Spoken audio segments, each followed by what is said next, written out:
ముందుగా అందరికీ నమస్కారములు. ఈరోజు భాస్కర శతకంలోని 3 పద్యాలు. మొదటి పద్యం.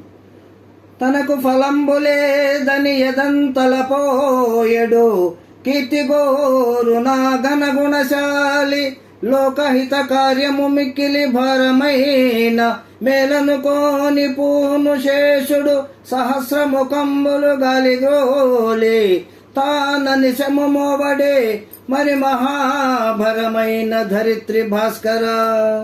భావం. కీర్తిని కోరువాడు తనకు ఫలము లేకున్నను లోకమునకు మేలు చేయుటకు పూనుకొను.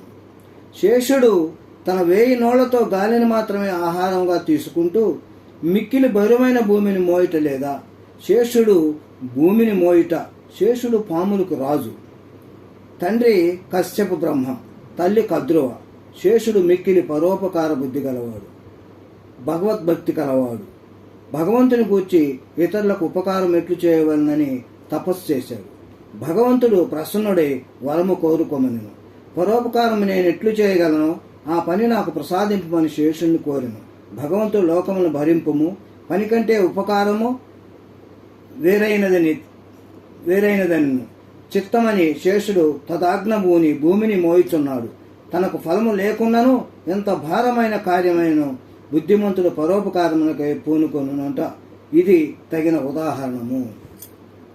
రెండో పద్యం.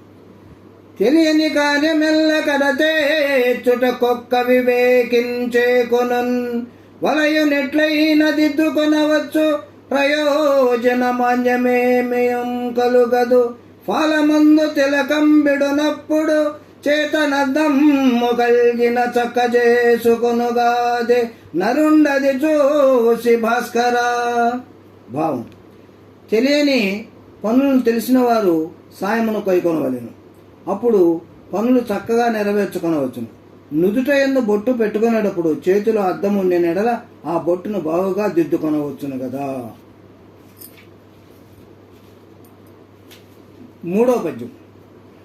పండితులైన వారు దిగువందగనుండ అల్పుడొక్కడు ఉద్దండ పీఠమెక్కిన బుధ ప్రకరంబులకేమి ఎగ్గగున్ కొండొక కోతి చెట్టు కొన కొమ్మల నుండ క్రింద గండ భేరుండ మదేవ సింహలి కురంబులుండి చేరి భాస్కర. భావం. విద్వాంసులు వినయంతో క్రిందనుండగా అల్పుడైన వాడు గర్వంతో ఎత్తైన పీట మీద కూర్చున్నంత మాత్రాన పండితులకు ఏ లోపమునో కలుగదు. అల్పమైన కోతి చెట్టు కొనకొమ్మ మీద నుండి ఆ చెట్టు క్రింద గండ భిండేరములు, ఏనుగులు, సింహములు ఉండినను వాని గొప్పతనముకు లోపము కలుగదు కదా.